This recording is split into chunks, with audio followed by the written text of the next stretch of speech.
Задуматися, то навіть не потрібно мати медичної освіти, щоб зрозуміти, нестача кисню призводить до зниження енергії, зниження енергії призводить до втрати інтересу до життя, що і призводить до всього цього, що ви сказали. Тобто, насправді, тут нічого надскладного немає, але тепер, коли ви розказали детально про ту небезпеку, яку становлять дані діагнози, давайте все ж таки ви розкажете про ту методику, за допомогою якої ви з ними боретеся, тому що це така для України новаторська, наскільки я можу зрозуміти, методика. Давайте розпочнемо з діагностики. От ми частково побачили на відео, так? Зараз у нас буде можливість ще показати нашим глядачам відеоряд.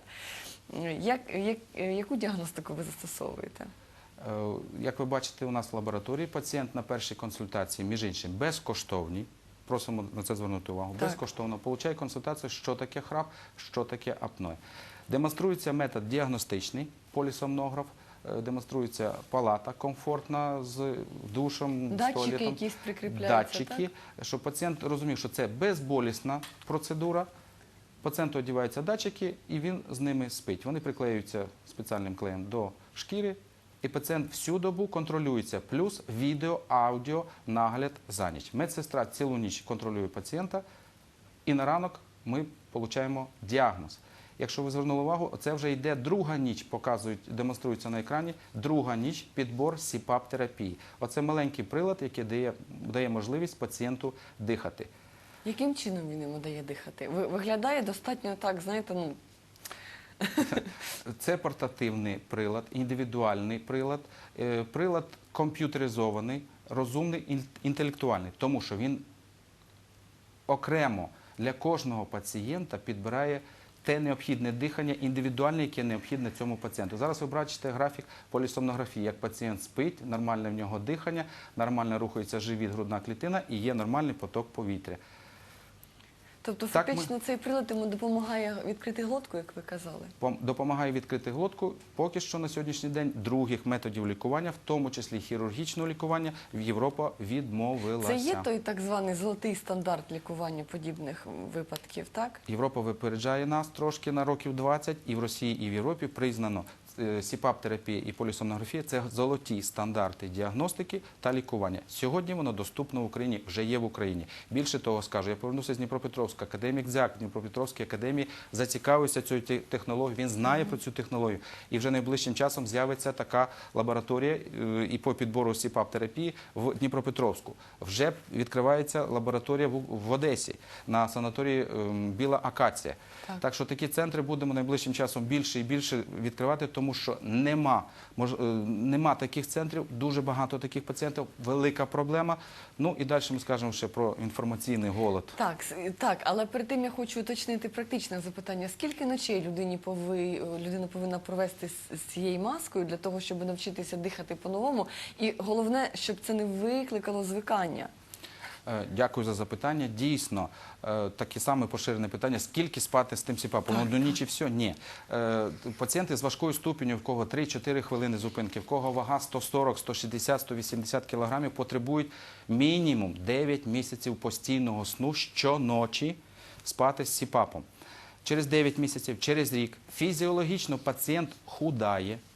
Через місяць на 8, 9, 12 кг, протягом року 25-30 відходять жирові накладання на глотку, глотка відкривається. Через рік пацієнт виходить на режим 1 раз на тиждень, 2 рази на тиждень. Особливо відмічають пацієнти, СІПАПи дуже допомагають в банкетні фуршетні дні. Банкет-фуршет, вівторок-четверг, пацієнт каже, я одягаю вівторок-четверг, одягаю в СІПАП. Після того себе на ранок чудово відчуваю. Нема гіпертонії, нема приступів, нема аритмій. Пацієнт висипається, нема похмільного синдрому зранку. Тому через рік пацієнт виходить на режим 1-2 рази на тиждень. Описані в науковій літературі приклади, що до 2 років пацієнти спали без СІПАПа.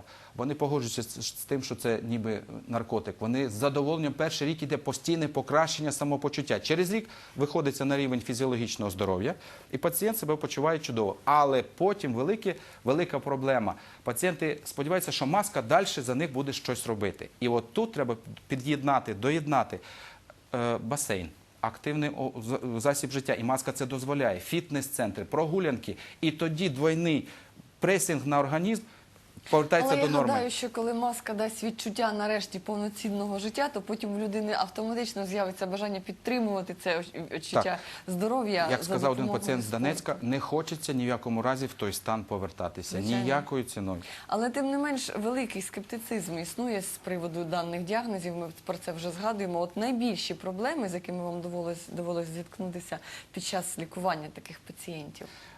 Можу відверто сказати, всі пацієнти до одного звертаються до нас, приходячи в центр, скептично відносяться до методики. Скептично такі неприємні, ну не то, що неприємні, вони вистрадані, вони вимучені і не вірять. Вони бояться, що зневірені. їх знову обдурять, Так, скоріше за все. зневірені. Так. Мгм.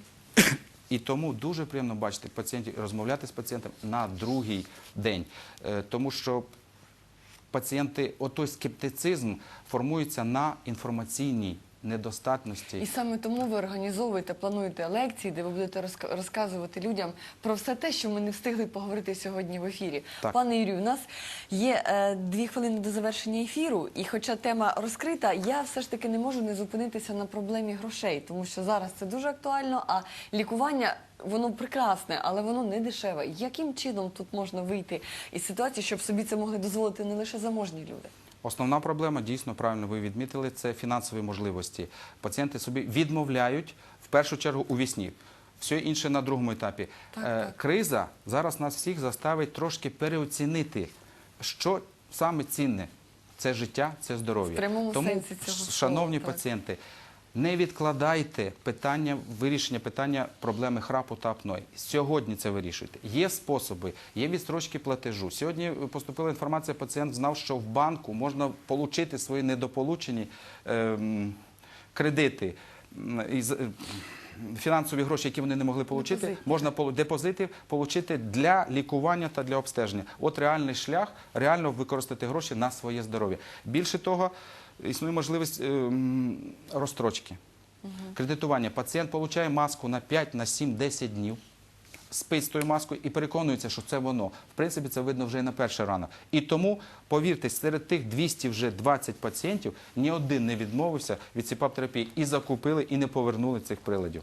Тобто ви, що називається, йдете на зустріч, щоб люди переконалися в дієвості лікування, а потім Так. у них з'явиться і стимул знайти можливості. Ви знаєте, в першу чергу хочу вам подякувати за те, що, закликаючи людей бути щасливими і здоровими, ви демонстрували сьогодні не лише такі оптимістичні стандартні гасла, так, як дуже багато людей закликають. Ви показали практично, як це можна зробити, покращивши сон. Я вам дуже дякую. Нагадаю, що ми спілкувалися із головним лікарем сонологічної лабораторії «Укртелемет» паном Юрієм Погорецьким. Дуже вам дякую. І глядачам дякую, що не полінувалися, знайшли час, щоб подивитися цей ефір, тому що дуже часто ми намагаємося вирішити багато проблем і безуспішно, а насправді потрібно шукати причину, корінь цих всіх проблем. Дякую вам за увагу. Бажаю вам гідно знаходити вихід із будь-якої ситуації. До зустрічі.